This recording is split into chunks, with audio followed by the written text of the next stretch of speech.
যশোর সদর থেকে প্রায় ২৫ কিলোমিটার দূরে ঝিকরগাছার গ্রাম গদখালি।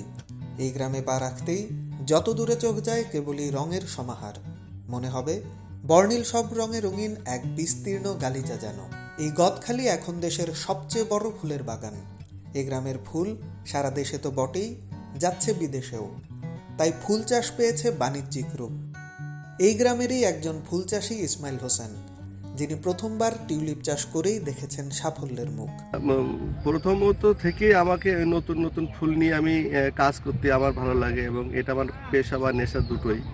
তো তারই সূত্র ধরে আমাদের এখানকার যে কৃষি অফিসার আছে পলাশ স্যার, তো একদিন হঠাৎ করে বলছে যে ইসমাইল টিউলিপ করলে কেমন হয়। তা আমি বললাম হ্যাঁ স্যার, ওটা তো শীতকালীন ফুল, শীত প্রধান দেশের ফুল, তো আমাদের দেশে হবে কি না এটা অবশ্য সংশয় আছে। তো যেহেতু এক জায়গায় একটা গবেষণা চলছে বা সেটা হয়েছে, তো সেই সূত্রে দেখেন হয়, তাহলে আমি আমার ঢাকা পিডি স্যারের সাথে আমি আলাপ করি। তো উনি আলাপ করার পরে আমাদের যে রুহুল কবির স্যার আছে ওনার সাথে আলাপ করে মোটামুটি একটা পর্যায়ে বললো যে ইসমাইল, তোমাকে আমি জানুয়ারি মাসের ভিতরে আমাদের বীজ আসবে।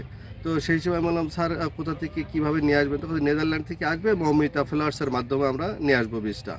তো সেখান থেকে আমাকে ৫,০০০ বাল্ব দেয়।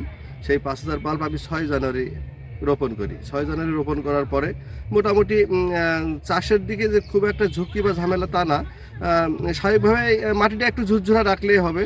এবং ৬ জানুয়ারি লাগাই, ১৮ দিনের ভিতরে আমি কুলি দেখতে পাই এবং ২২ থেকে ২৫ দিনের ভিতরে আমার ফুলগুলো সবই ফুটে আসে। ৪ দশক আগে ১৯৮২ সালে গদখালিতে শুরু হয় ফুল চাষ।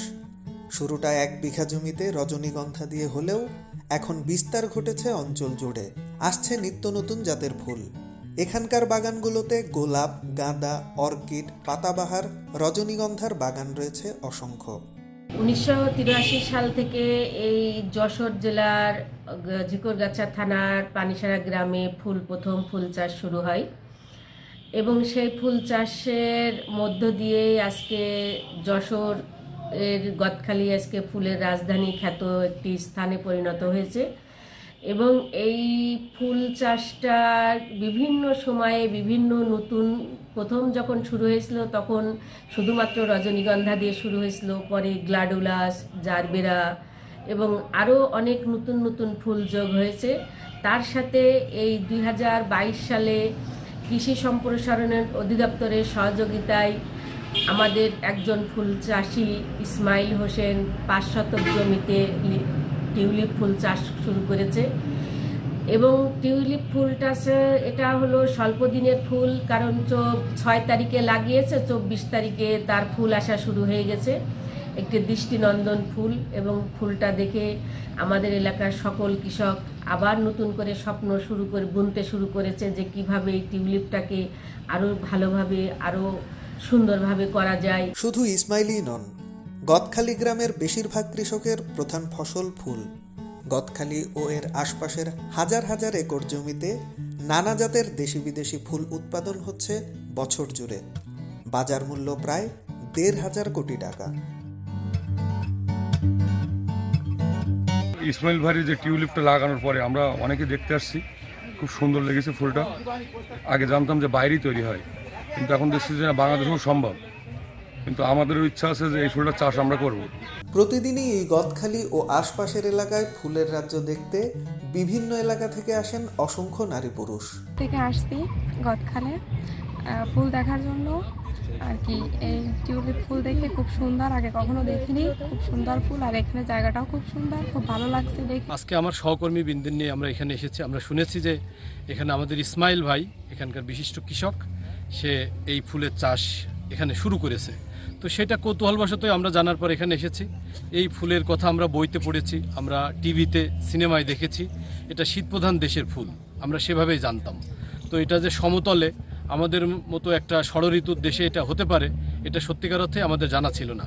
এখানে এসে আমরা অভিভূত এবং আমরা সত্যি বিস্ময়ে আপ্লুত হয়ে গেছি যে আমাদের মতো একটা দেশ, যে দেশে এ ধরনের ফুল হতে পারে, এটা ইসমাইল সাহেব না আনলে আমরা এটা বুঝতেই পারতাম না, জানতেই পারতাম না।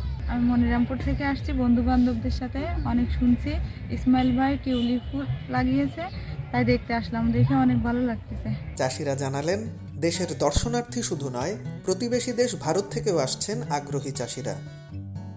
আমি মূলত একজন ফুল চাষি, সাধারণত ক্রিসান্থেমাম, চন্দ্রমল্লিকা, গোলাপ, ডাসরোজ এইগুলোই করে থাকি এবং চারাও তৈরি করি। তো অ্যাকচুয়ালি আপনার হচ্ছে মোহাম্মদ ইসমাইল ভাইয়ের এখানে আসা দীর্ঘদিনের পরিচয়। আগে উনি যখন জারবেরা শুরু করেছিলেন তখন প্রথমেই আমি ইন্ডিয়া থেকে এসেছিলাম এবং মূলত এবার আসা হচ্ছে টিভিতে প্রতিবেদন দেখেছি যে টিউলিপ সমতল ভূমিতে, আমরা জানি যে কাশ্মীর আর হল্যান্ডেই এটা হয়ে থাকে। তো বাংলাদেশের এই প্রথমবারের মতন সমতল ভূমিতে যে টিউলিপ উনি সাকসেস করেছেন সেটা দেখার জন্যই অ্যাকচুয়ালি আমার আশা। এখানকার ফুল চাষ বাণিজ্যিক পরিচিতি পেলেও এখনই এই ফুল বিক্রি করতে চান না ইসমাইল। দেখতে চান কতদিন কিভাবে রাখা যায়। নান্দনিকতার কারণে আমি একটু আসলে চাচ্ছিলাম যে আমরা এখানে যে ভ্যারাইটিগুলো আছে কোন ভ্যারাইটিটা শক্ত হয় বা পোক্ত হয়, মজবুত হয়, সেজন্যই আমি স্যারকে বলছি স্যার আমরা আপাতত বিক্রি করলে তো বিক্রি করাই হয়ে যাবে, তো সেহেতু ভালোবাসা দিবসের আগে পরে একটু বেশি, আর আমরা সাজেস্ট করি যে কোন ভ্যারাইটিটা আসলে আমরা বাইরে পাঠাইতে পারবো বিক্রির জন্য ভালো হবে, পাপড়িগুলো পুরো আছে কোনটা, পাপড়ি পাতলা আছে কোনটা, যেটা প্যাকেজিং করলে ভালো থাকবে, সেই কারণে অবজারভেশনে রাখছি, যার কারণে এখন আমি বিক্রি করিনি। স্থানীয় কৃষি বিভাগও বলছে আগামী বছর কয়েক হেক্টর জমিতে ছড়িয়ে দেওয়া হবে টিউলিপ ফুলের আবাদ। আপনারা জানেন আমাদের ঝিকরগাছাতে একটি কোল্ড স্টোরেজ হয়েছে USAIDর অর্থায়নে। আমরা সেখানে কিন্তু এটা সংরক্ষণ করতে পারবো। আর যদি সংরক্ষণ করতে পারি, আশা করছি আগামী 1-2 বছরের মধ্যে পুরো গদখালিতে হেক্টর কি হেক্টর জমিতে কিন্তু টিউলিপ ফুলের আবাদ হবে এবং এটা দৃষ্টিনন্দন। আপনারা দেখলেন চমৎকার কালার এবং যেটাকে বললাম লাভিলা রেড, এটা কিন্তু সিম্বল অফ লাভ।